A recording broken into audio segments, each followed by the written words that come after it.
What's up friends, Nav here with another video for you today. I want to talk about being a better teammate in Halo 5, and this is something that's come up a lot recently in the game that I have played and the games that Spathic has played. And if you remember from our Race to Champions series, you'll know that we're doing this mostly by ourselves and just going in random and getting the random teammates. And it's been a bit of a problem, more so for Spathic than myself, but nonetheless, it's still an issue for me too. I get games where I'll be playing with teammates who really seem like either A, they haven't played Halo 5 before, or B, they don't have thumbs, or C, all of the above. And so it's really a big issue, and I just thought I'd touch on this a little bit. As I have played Halo for several years, I feel like when I really want to be, I can be a pretty good teammate, and I sort of have an idea of the best way to go about doing that.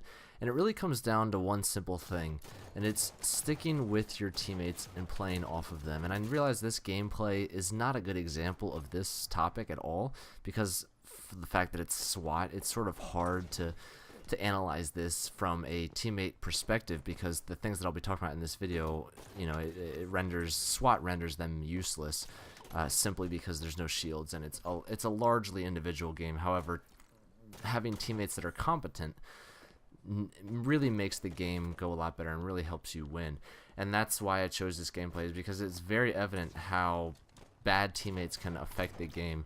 A spoiler for this game is we win, but only because I dropped 32 kills and 5 deaths, and you'll see how well my teammates do in the end. It's really just not pretty, and it proves my point that you can be skilled individually, but you need your teammates to really succeed. And so, like I said earlier, the big thing with being a better teammate is playing close to your teammates and playing off of them. And there's a difference there, right? Playing close with your teammates is sticking together, making sure that you have those duels with the opponents where you're not the only one there, right?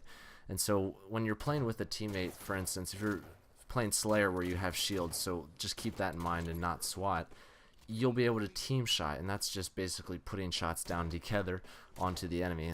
And so it's really useful, and if it's effectively done, you can eliminate the enemy much quicker than you could by yourself. Obviously, two people shooting at one person is going to result in a better outcome than just one person alone. And so that's the one thing, like it really helps narrow down those kills, and if you guys can work properly together.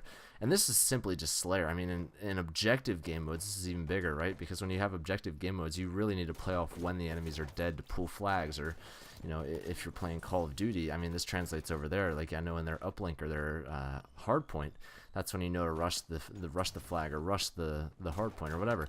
And so it translates over to many games. If you have these dual teammates going together, you can really better eliminate the enemy team, and get more kills, get better objective points, whatever it is. And the second part of this is playing off of your teammates, right? And so there's a difference here between playing with your teammates and playing off of them. Playing off of them is moving about the map and doing things because of what they do. And so ideally, you're going to be talking with your teammates, communicating, and one of you can say, all right, well, I'm pushing here and here. And so if you spawn and you see that your teammates are in these certain positions around the map, you know, okay, I need to push to this side of the map, or I can push to that side, and then you can better work with your teammates and pinch in on the enemies, get the kills, get the objectives, or whatever it is that you need to be doing in that game or that specific game type. And so playing off of them really is key here as well. And I think if you combine the two together, it'll really make you become a better teammate, and you'll get better outcomes as a result. And obviously, playing in a random match-made game, just doing this by yourself doesn't guarantee a result. It might help, but it by no means guarantees it. But if you're playing with a team of 4, right, it's you and 3 other guys, and you're in matchmaking, it really will help your team advance and do well and succeed, because a lot of the times the people that you will be playing against won't be doing this. And so I thought I'd just make this video and give you guys this little tip of mine that I've picked up over the years. And I hope you enjoyed this video, and I hope you guys will stick around for the next video, and I will see you in that video. I'm out. Peace.